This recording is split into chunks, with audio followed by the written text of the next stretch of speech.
what are subsurface tiles? Now, we call them tiles, but actually they're like pipes. They're pipes with holes in them.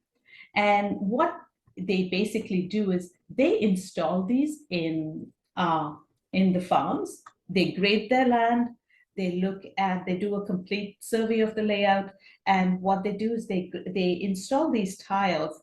And what these tiles do, and they do other stuff. It's not just the tiles. They also have some fabric. To make sure that the erosion from the underground erosion is also minimized, it doesn't get clogged up. But basically, that then will make sure that the water table stays at that level of the tiles, as you can see in the picture there.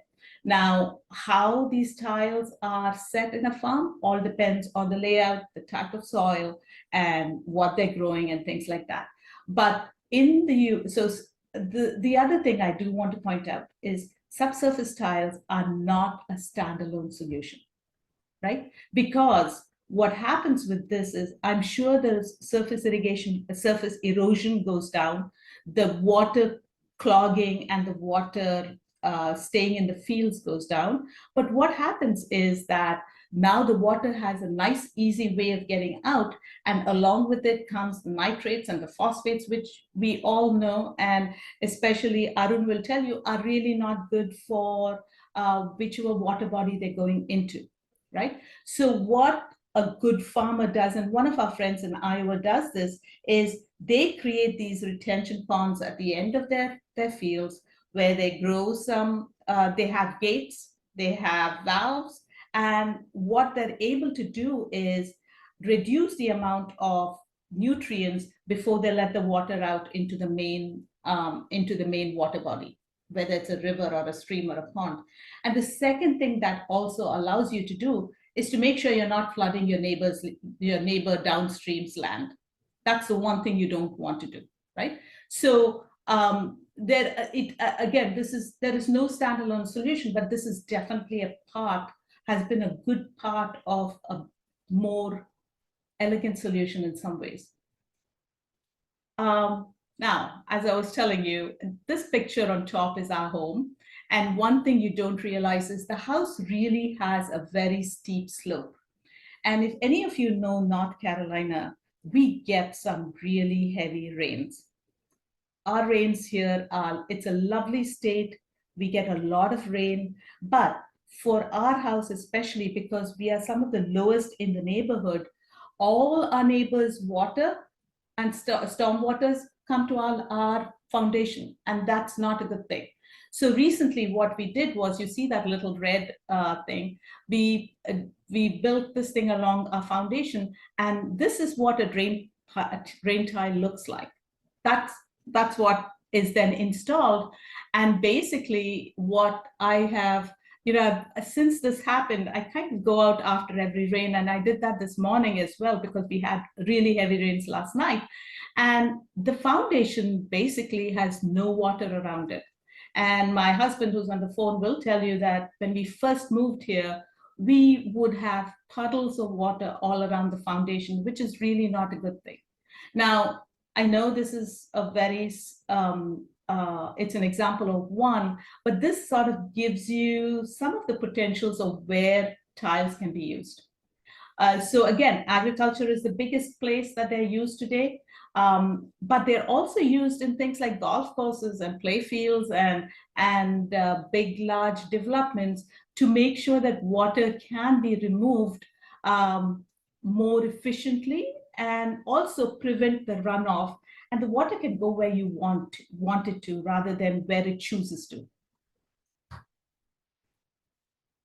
All right.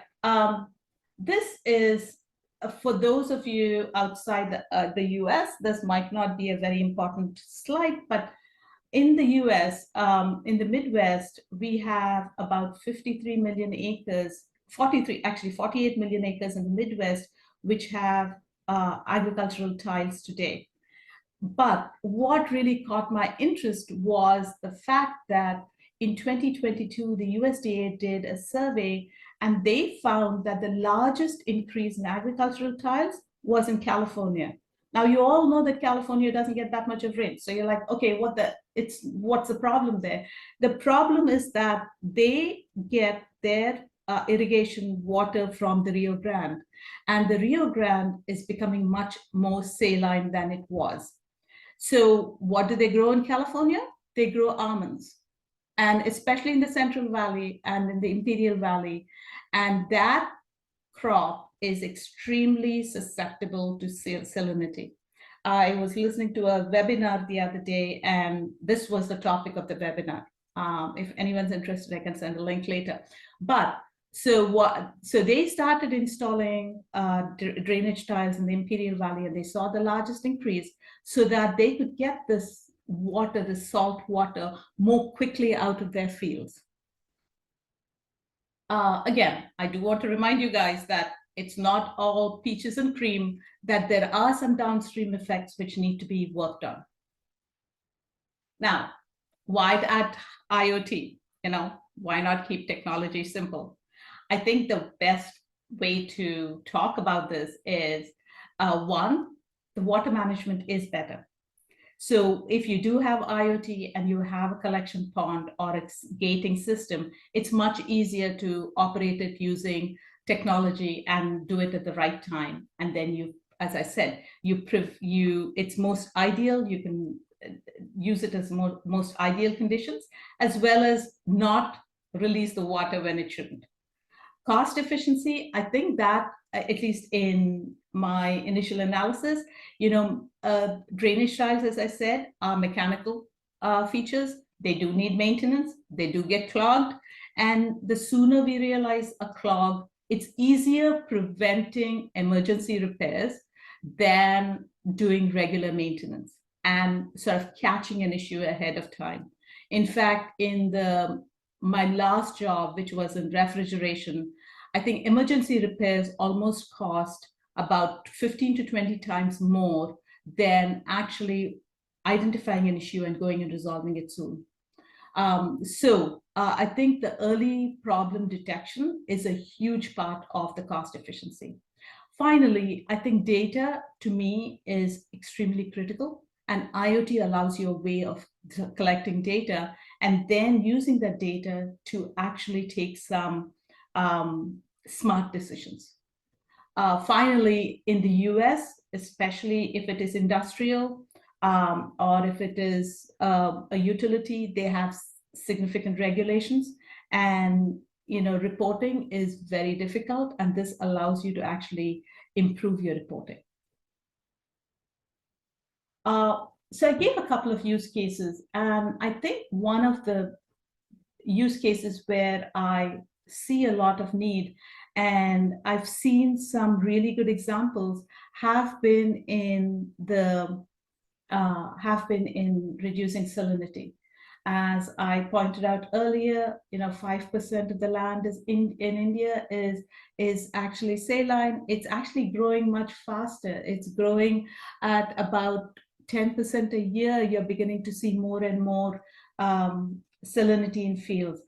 In Andhra, apparently about 1,500 hectares a year are abandoned because of salinity. And this is not just because of irrigation. It's also because of the shrimp farms, which are now popping up everywhere, which use very saline water. And there's a lot of infiltration from those farms. And what happens is a farmer who's downstream or where the water infiltration is happening now finds that he has to deal with this. I was reading somewhere about Saudi, where about 30 to 40% of the irrigated land has salinity issues. So you can use some, you can do other things to it. You can add gypsum, right, which is a big way of fighting salinity. But gypsum costs money, right? And the second thing is they have crops which are much more resistant to saline.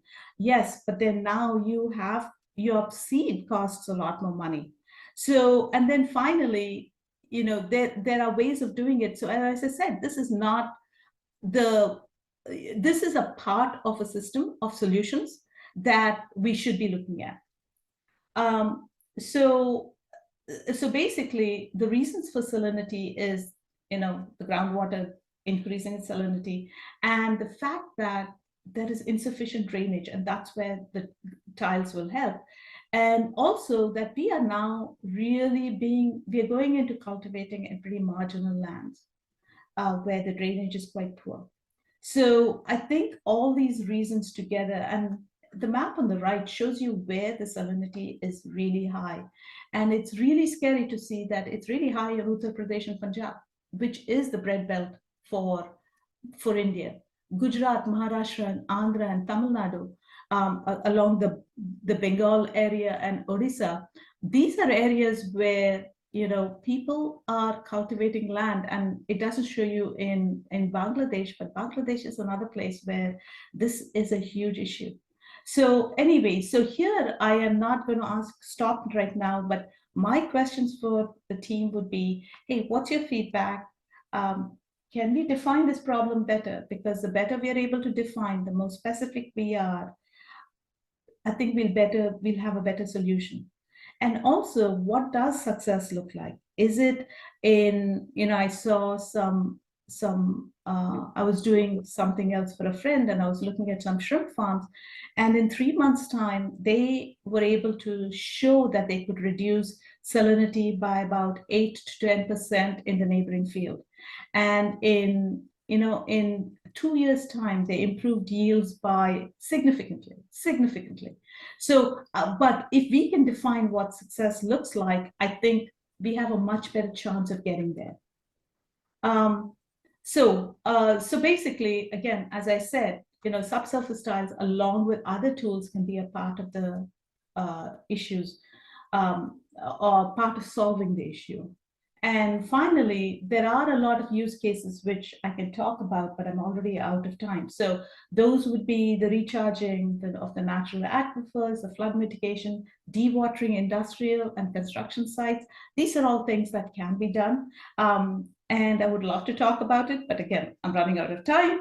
So I just wanted to share this one thing. I mean, as a product manager, I have to do my duty as a product manager, and it has to be a phased approach. And in each phase, we have to be very clear on what our goals are and how to get there. So again, the market opportunity, really defining it. What is our solution look like? What's the business case? Do we have the ROI, the return on our investment, or some other metric which we can measure and we can actually prove? And finally, doing a proof of concept, and then if it works out, we're all happy. So with that, I'm done. Mary, I was 4 minutes over. I apologize, but I am done with my presentation.